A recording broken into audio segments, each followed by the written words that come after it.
dipersembahkan oleh Aku pakai sugar dulu. Wah, rendah gula. Nyaman diminum.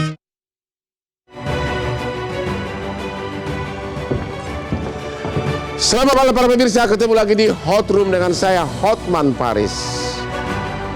Majelis Ulama Indonesia yang terhormat MUI baru-baru ini mengeluarkan fatwa yang sangat viral dan menghebohkan, yang membuat orang mungkin akan sangat gembira, yaitu pajak bumi dan bangunan untuk rumah tinggal katanya tidak layak untuk dipungut berulang. Tidak boleh dipungut PBB untuk rumah dan bangunan yang dihuni. Selama ini kan kita bayar tiap tahun. Bayangkan kalau ini diterapkan, berapa juta penduduk Indonesia yang akan merasa senang. Tapi apakah Pemda akan menerima ini? Apakah dana Pemda akan cukup kalau PBB dihapuskan? Bahkan Majelis Ulama Indonesia juga mengeluarkan fatwa, kebutuhan pokok seperti sembako tidak boleh katanya dikenakan pajak. Benar-benar suatu harapan baru, tapi apakah itu realistis?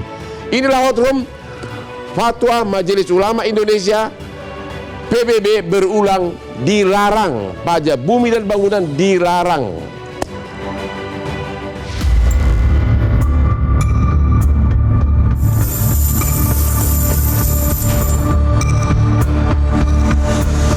Majelis Ulama Indonesia atau MUI melalui komisi fatwanya mengeluarkan fatwa mengenai pajak berkeadilan usai gejolak di tengah masyarakat mengenai kenaikan pajak dan bumi bangunan atau PBB. Dalam fatwa yang dikeluarkan MUI tersebut disebutkan bahwa bumi dan bangunan yang dihuni tak layak dikenakan pajak berulang.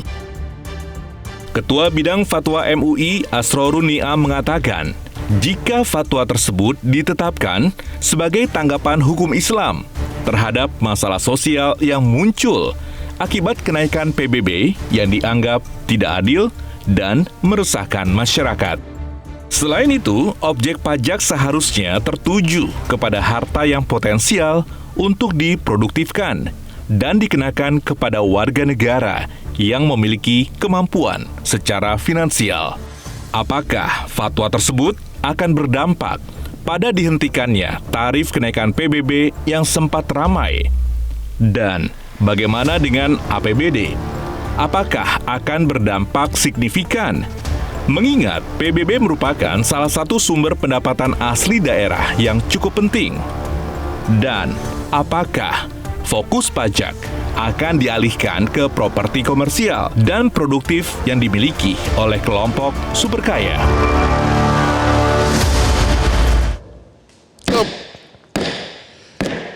Pajak bumi dan bangunan tidak boleh berulang. Tapi kalau kopi harus berulang-ulang. Karena kopi itulah yang membuat kamu tetap semangat kerja dan juga tidak lupa ingatan. Dan benar-benar fresh seperti Hotman minum kopi luwak hitam premium 5 kali sehari tanpa gula. Kopi hitam, kopi luwak hitam premium.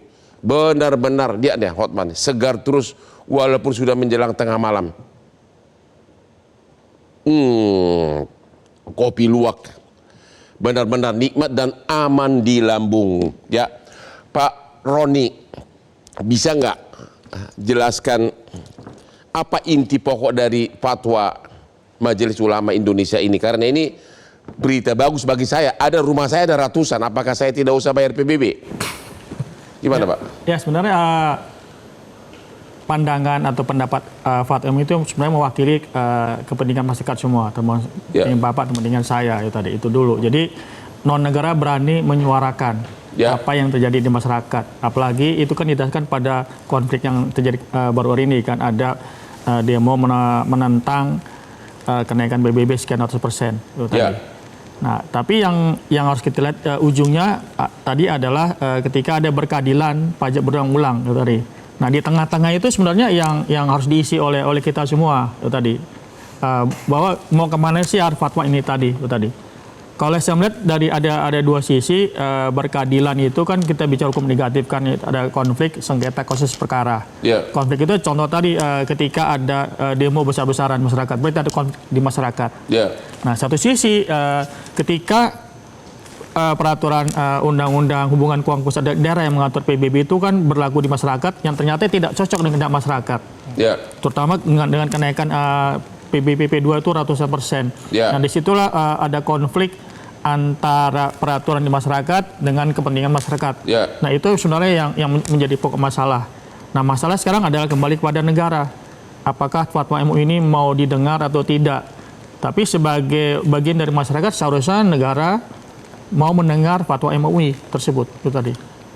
Jadi dengan fatwa Majelis Ulama ini cukup sekali bayar PBB. Habis itu selama hidup nggak usah bayar lagi. Ya, kalau kita membaca di luar kertas sih seperti itu. Tapi kan kita ingat kan ada undang-undang hukum negara yang mengatakan ya pajak bersifat memaksa, termasuk PB 2 ini tadi kan bisa memaksa. Tapi implementasinya bagaimana? Itu seharusnya negara harus bijaksana melihat bahwa tidak semua rakyat Indonesia ataupun orang Indonesia mampu membayar PBB dengan kenaikan setiap tahun yang tidak masuk akal menurut saya. Jadi Bapak setuju? Dengan fatwa MUI iya, saya setuju. Apa karena rumah Bapak banyak? Oke, Pak Huda, ya, gimana? Anda sependapat nggak dengan Majelis Ulama Indonesia bahwa tidak boleh memungut PBB berulang-ulang tiap tahun? Ya, sebenarnya gini, kalau kita lihat kan disampaikan oleh MUI itu bahwa ada bumi dan bangunan yang dia berpenghuni, ya. Berpenghuni itu tidak layak digunakan untuk pajak berulang. Nah, memang definisinya yang harus ditekankan.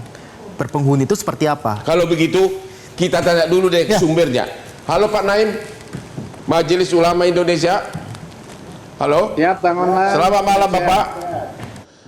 Bapak telah menimbulkan kehebohan tapi juga kabar gembira, terutama bagi saya dan jutaan rakyat Indonesia.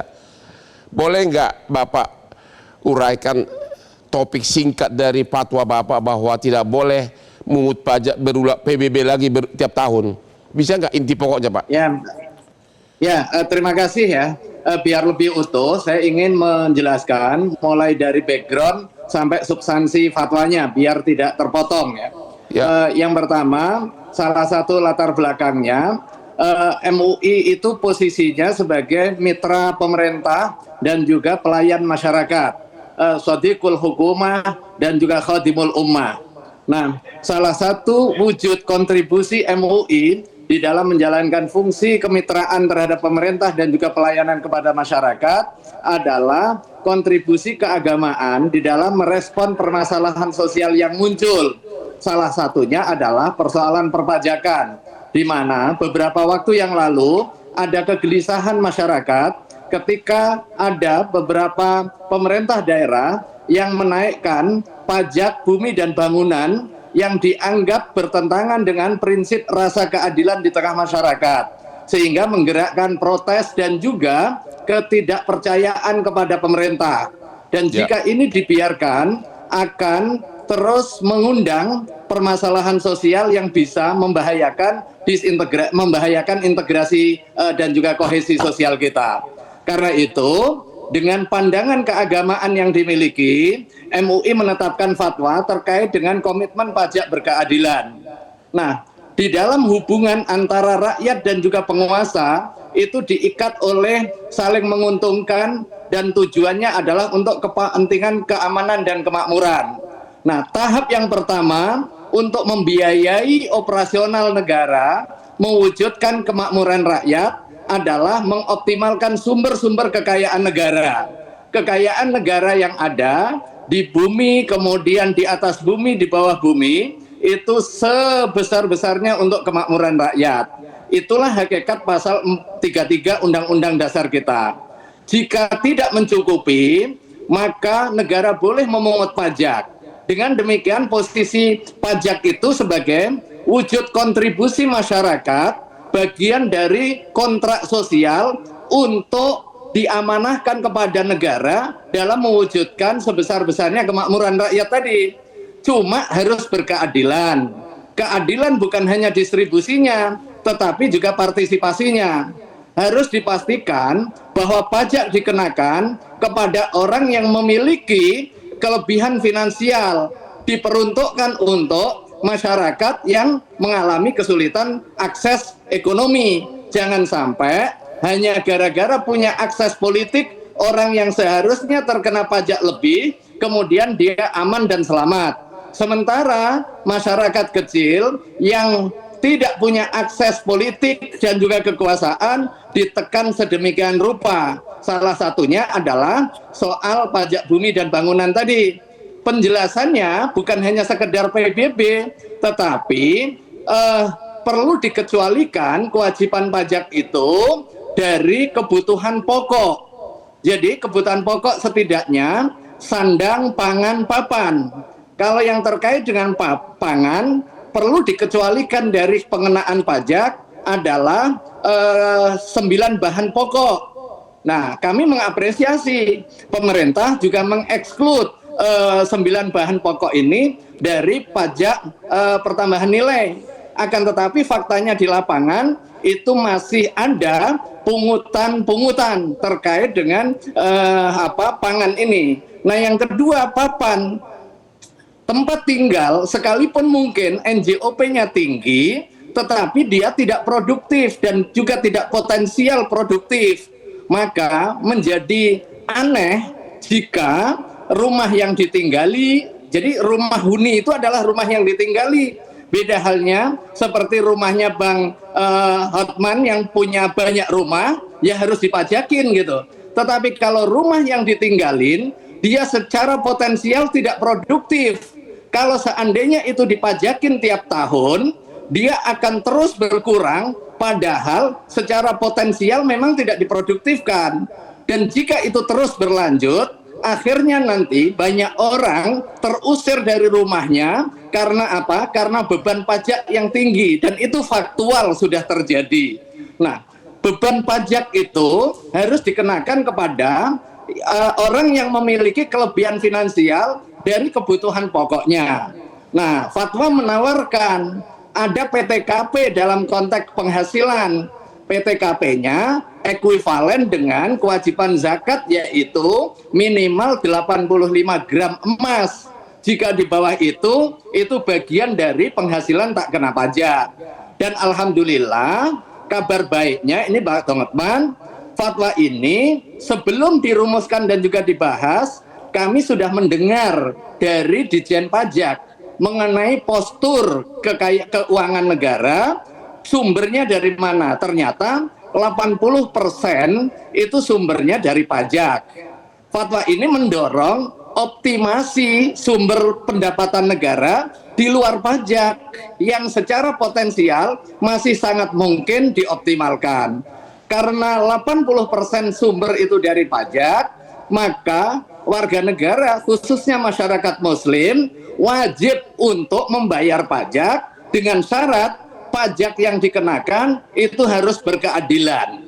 Saya kira solusi keagamaan ini juga bermanfaat untuk mengakselerasi perolehan pajak bagi negara guna mewujudkan pembangunan nasional kita yang menjadi salah satu sumber utamanya dari pajak. Saya kira ini poin pentingnya, Bang Hotman.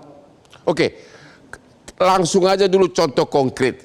Berarti setiap orang menurut fatwa MUI, kalau punya rumah satu yang ditinggali, berapapun nilainya rumah tersebut, kalau memang itu ditinggali bukan untuk komersil, menurut fatwa MUI tidak boleh dikenakan PBB tiap tahun. Berapapun nilai rumahnya. Kewajiban zakat itu iya Bang Hotman, tetapi batas kewajaran. Tetapi kalau satu orang dia tinggal satu tower 30 lantai, ya tentu tidak. Nah, dalam konteks orang yang berpenghasilan biasa, rumah bisa jadi harganya 100 juta misalnya.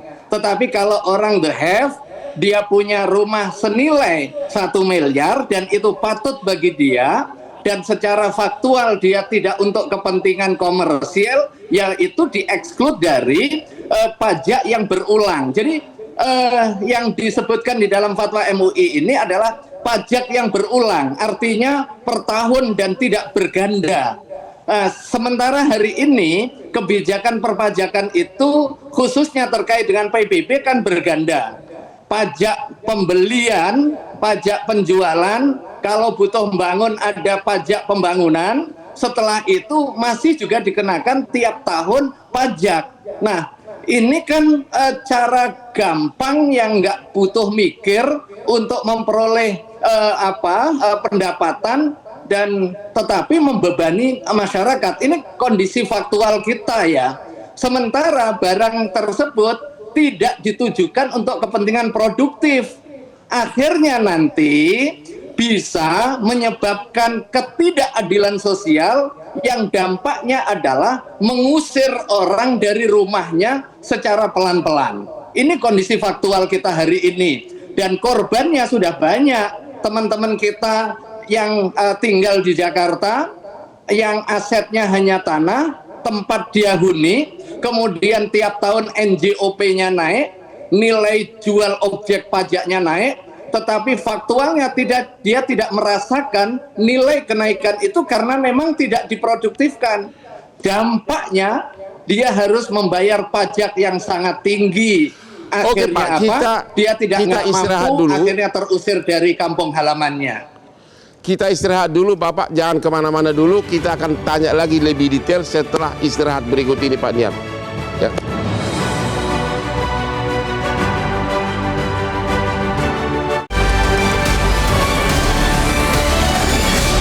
Dipersembahkan oleh Keluar white chocolate sugar dulu.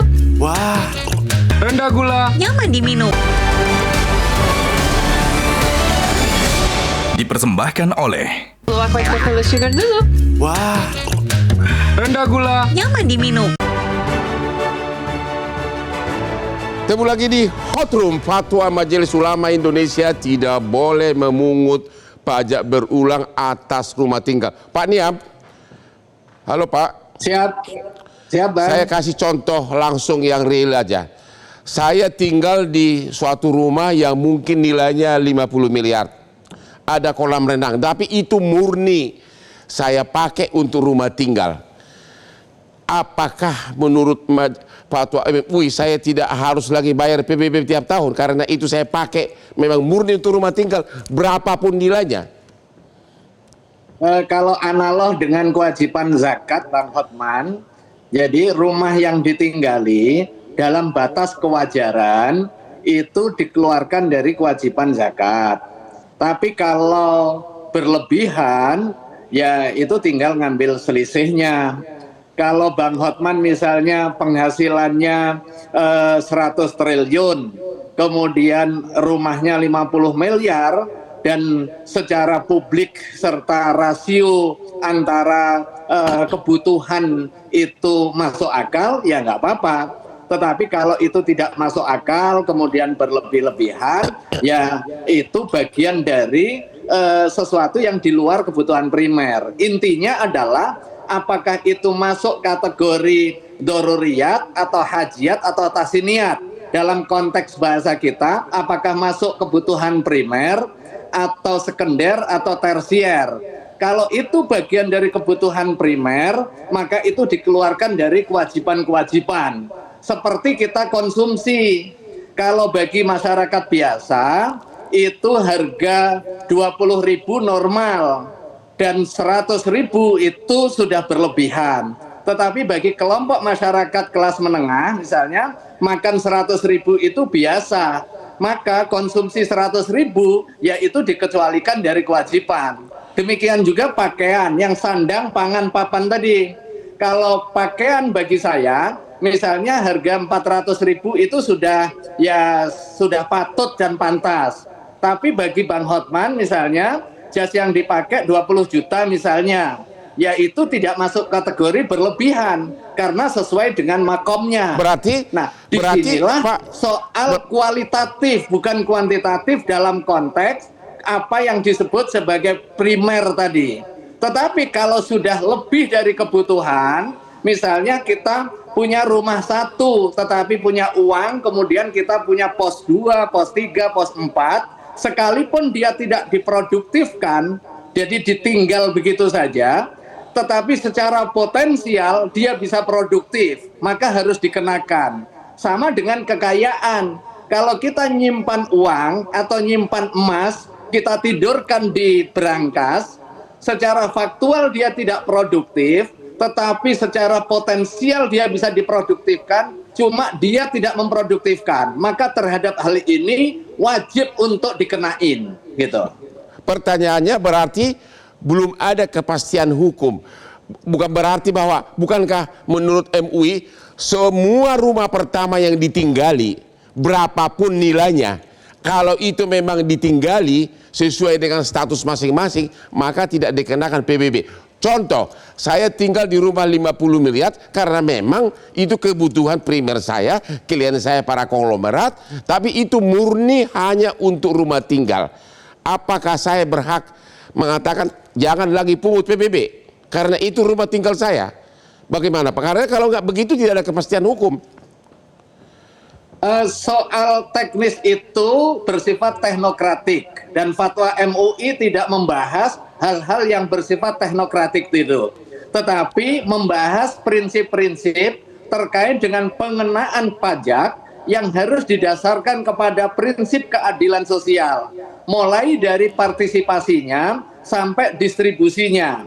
Partisipasi diukur dari apa? Dari penghasilan minimal yang tadi saya sampaikan analog dengan pendapatan minimal 85 gram emas.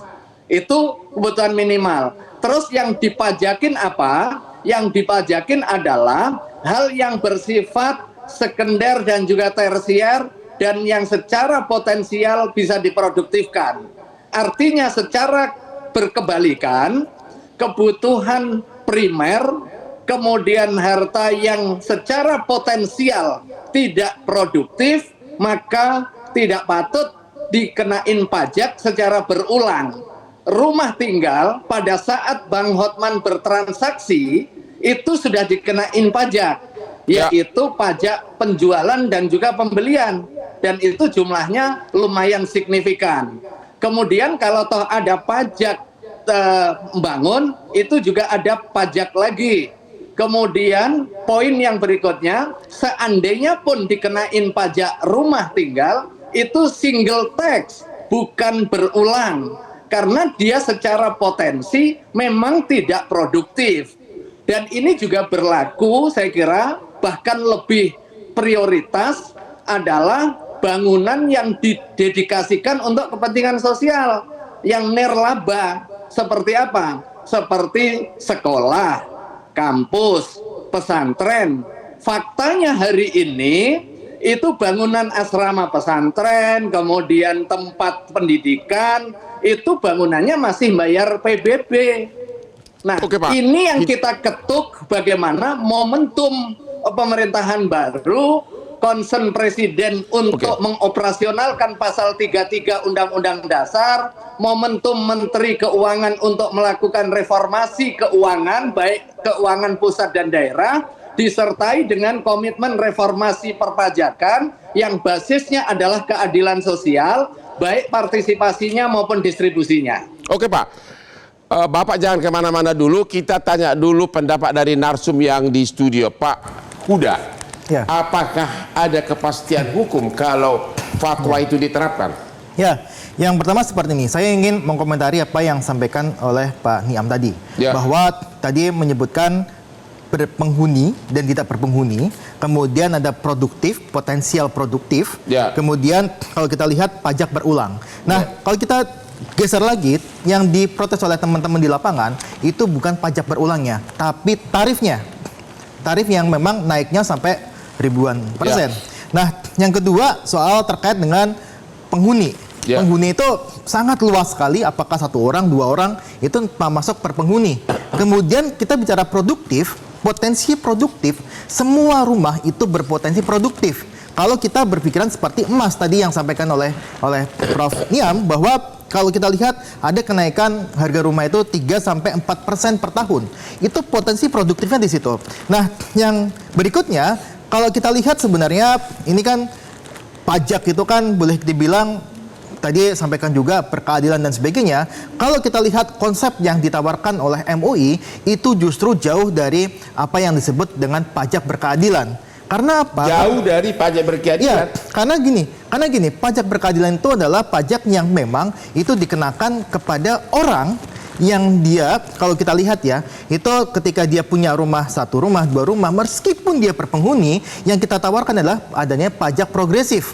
Artinya kalau Bang Hotman punya 100 rumah atau 50 rumah, semuanya berpenghuni, itu tetap dikenakan pajak. Karena apa? Karena tadi yang kalau kita lihat sampaikan sebenarnya sama Prof. Niam itu adalah subjek pajaknya jadi kabur. Subjek pajaknya apakah memang orang yang dia berpenghasilan, tadi disebutkan oleh PTKP dan sebagainya, dan juga tadi kualitatif dan sebagainya, itu sangat kabur dengan apa yang memang ditetapkan dalam PBB, objeknya adalah bumi dan bangunannya. Nah, kalau bumi dan bangunan itu ditetapkan sebagai objek pajak, maka yang di subjek pajaknya adalah memang di situ tidak penghasilannya, tapi nilainya, NJOP-nya. Ya. Makanya ini kalau boleh kita bilang, Prof. Niam, masih banyak sekali yang harus dibahas itu. Apakah tidak lebih pasti kalau misalnya MUI mengatakan semua rumah pertama yang ditinggali secara nyata tidak boleh dikenakan PBB tiap tahun? Itu lebih realistis nggak? Ya, kalau rumah pertama itu atau rumah yang ditinggali lah. Nah, ini contohnya. Kalau kita lihat dengan rumah yang ditinggali misalkan, rumah pertama yang ditinggali dia nilainya 50 miliar. Terus kemudian apakah ini juga tidak dikenakan pajak? Padahal itu secara ada yang 1 juta tidak dikenakan pajak mungkin oke. Nah, makanya kalau boleh saya usul sebenarnya yang diterapkan di DKI itu bisa menjadi contoh. Yaitu di bawah 2 miliar bebas pajak. Nah, di atas itu ada pajaknya. Dan memang kalau kita dorong adalah pajaknya pajak yang progresif. Artinya rumah 1, rumah kedua, rumah ketiga itu pajaknya tambah tinggi, Bang Hotman. Karena itu adalah berkeadilan di situ. Karena dan satu sisi juga kalau kita lihat kita kan mengalami inflasi rumah yang cukup besar, 3-4%. Padahal kalau kita lihat kenaikan pendapatan itu sekitar 1,8 sampai 2%. Wah, kalau Bapak menerapkan pajak progresif, saya akan somasi Bapak karena itu ada rumah saya ada ratusan. Temu lagi di Hot Room sesudah yang berikut ini.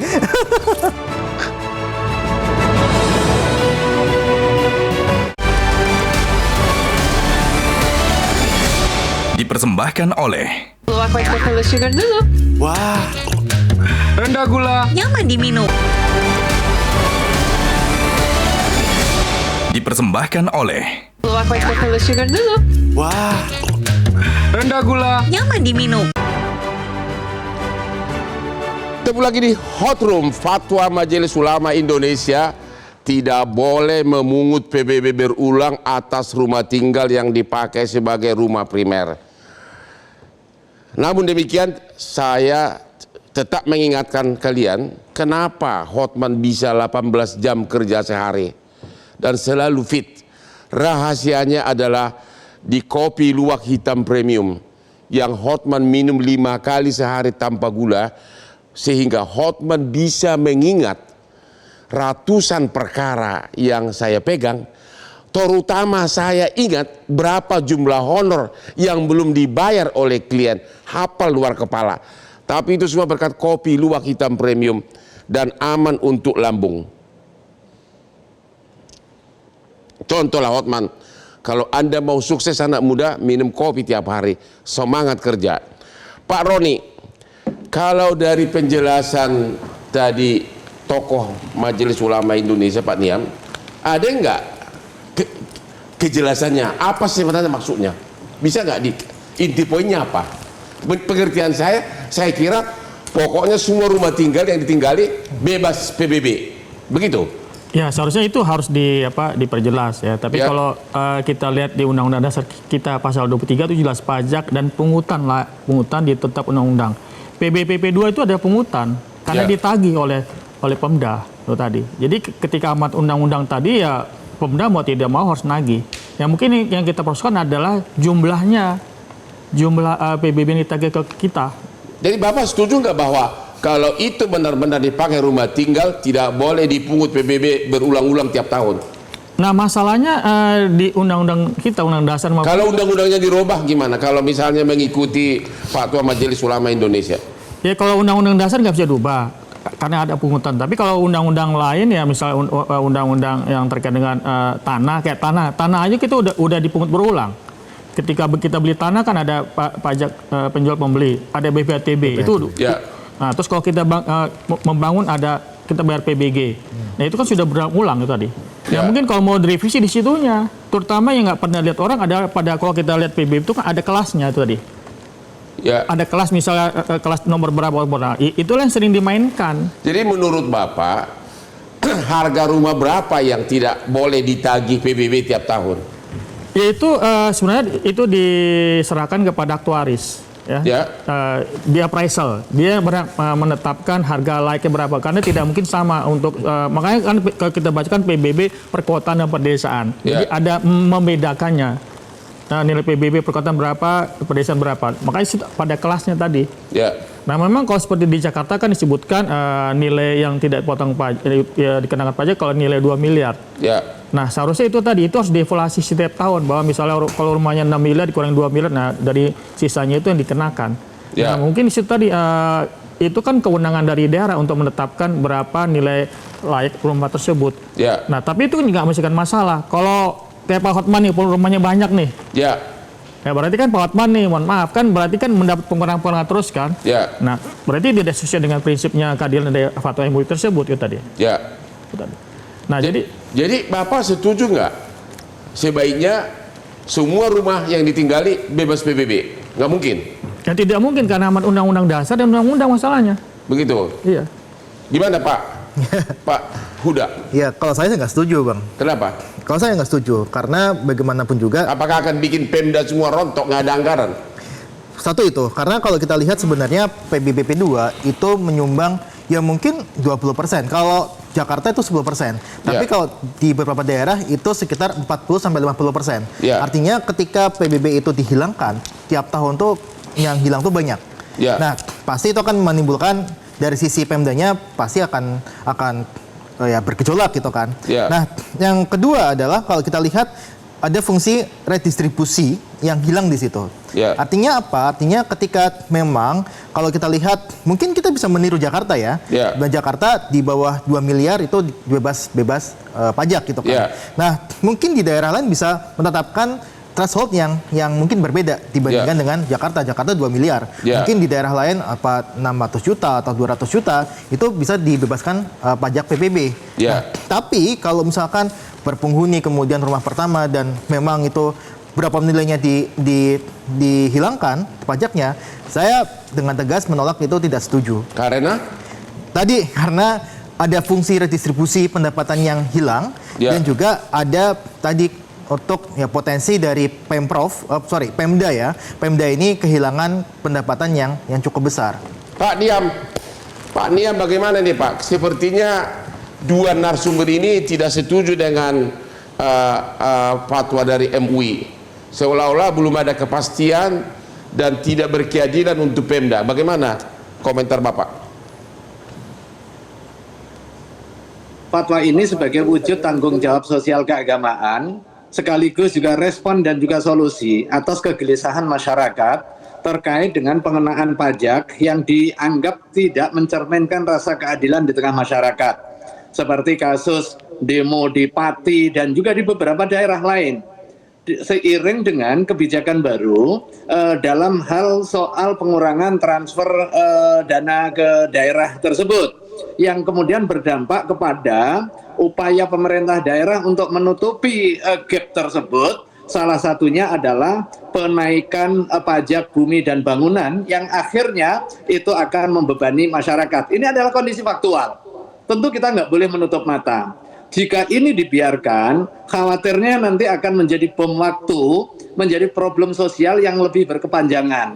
Nah, fatwa ini sebagai salah satu alarm dini begitu, agar kita merumuskan kembali tata kelola perpajakan kita yang berkeadilan, baik pada saat partisipasi maupun pada saat distribusi.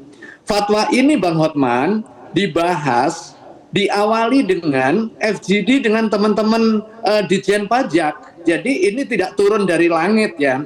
Ini didasarkan kondisi faktual kegelisahan masyarakat, kemudian dikonfirmasi terhadap pemegang kebijakan. Di dalam hal ini adalah teman-teman di Kementerian Keuangan, CQ, teman-teman di Direktorat Jenderal Pajak. 5 direktur hadir memberikan masukan secara langsung terkait dengan pertama, sumber keuangan negara yang dibayarkan melalui pajak itu 80%. Artinya memang pajak memiliki posisi sentral di dalam pembiayaan pembangunan kita.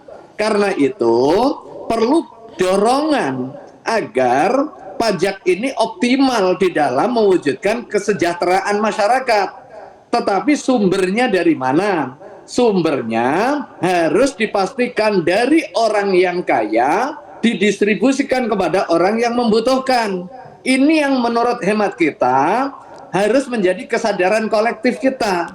Kalau tadi saya contohkan misalnya terkait dengan zakat atau dengan emas, memang isunya bukan hanya sekedar PBB. Ada pajak pertambahan nilai, ada pajak penghasilan, ada pajak bumi dan bangunan, ada pajak kendaraan bermotor, dan lain sebagainya. Ini satu kesatuan, satu tarikan nafas di dalam upaya membangun kesadaran kolektif kita untuk mendorong pajak sebagai instrumen yang berkeadilan sosial. Kita istirahat dulu, nanti segmen terakhir kita akan bertanya lagi kepada Bapak. Jangan kemana-mana dulu, ketemu lagi di Hot Room.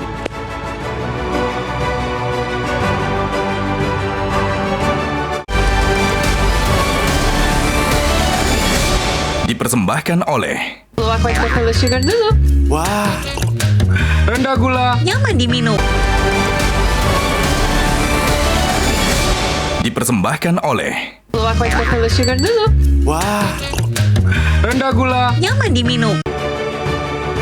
Ketemu lagi di Hot Room. Fatwa Majelis Ulama Indonesia, PBB dilarang dikenakan untuk rumah tinggal yang non komersil. Di segmen terakhir ini Pak Niam, ada satu pertanyaan, tolong dijawab singkat. Terlepas dari pro dan kontra mengenai fatwa Majelis Ulama, apakah Majelis Ulama akan berjuang agar fatwa ini diwujudkan dalam bentuk peraturan tertulis, merubah undang-undang yang sudah ada? Ya, MUI sudah berkoordinasi dengan teman-teman Ditjen Pajak untuk mengkonsolidasikan, menyamakan pemahaman, sekaligus juga menindaklanjuti dengan komitmen pewujudan pajak yang berkeadilan. Isunya bukan hanya sekedar rumah tinggal semata, tetapi isunya adalah pengenaan pajak kepada orang yang wajib pajak, yang memang punya kelebihan rezeki, yang punya kekuatan di aspek finansial, untuk didistribusikan sebesar-besarnya guna menjamin keadilan dan pemerataan. Dan jadi intinya akan ada langkah konkret dari Majelis Ulama ya. Finansial memang tidak layak untuk dikenain pajak. Akan ada langkah konkret agar ini menjadi bagian dari peraturan tertulis, begitu Pak ya?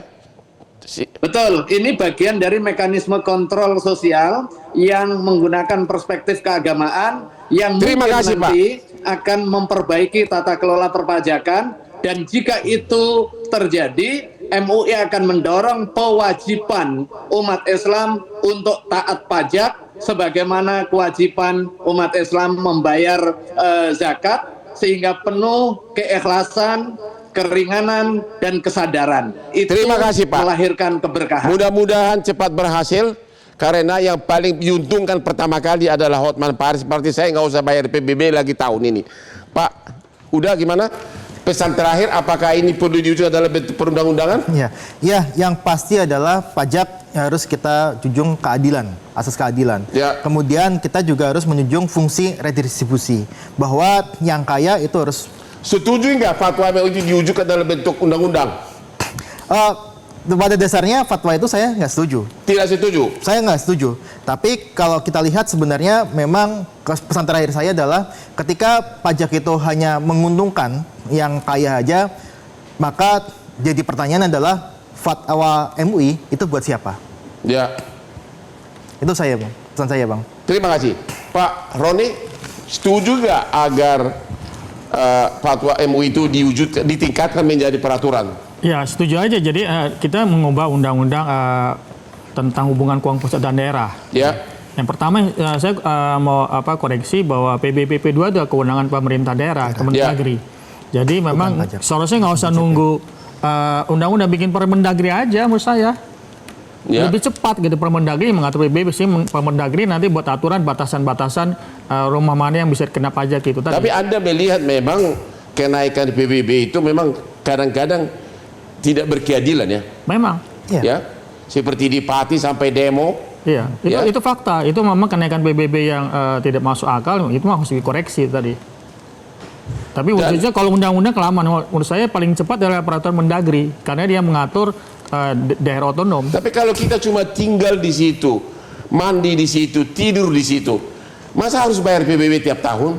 Ya makanya Permendagri nanti mengatur tadi itu, misalnya penetapan terhadap rumah yang ditinggali, berapapun nilai rumahnya, nanti Permendagri mengatur. Bapak setuju? Kalau memang murni rumah tinggal, nggak usah bayar PBB? Kalau nilainya tinggi, misalkan 5 miliar, saya tetap wajib untuk bayar pajak. Tapi kalau misalkan dia di situ NJOP-nya tetapkan misalkan maksimal 200 juta tidak bayar pajak, itu oke. Ya. Tapi kalau memang itu 5 miliar dan sebagainya, saya rasa ya tetap bayar pajak.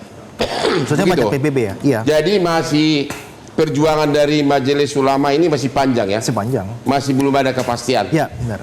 Oke, demikianlah akhir dari diskusi kita malam ini.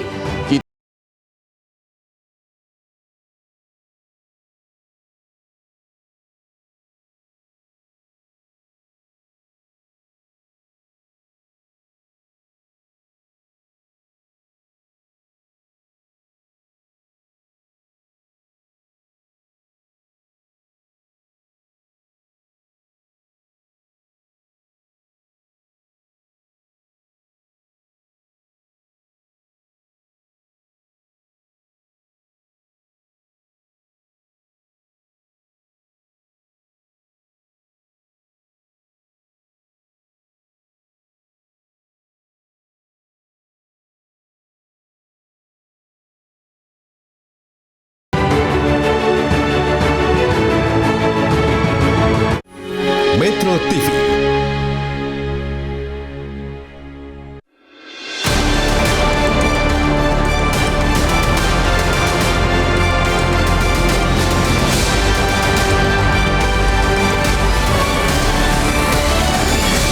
Dipersembahkan oleh Keluar Coca-Cola Sugar dulu. Wah, rendah gula. Nyaman diminum. Jelajahi cara baru mendapatkan informasi. Download Metro TV Extend sekarang.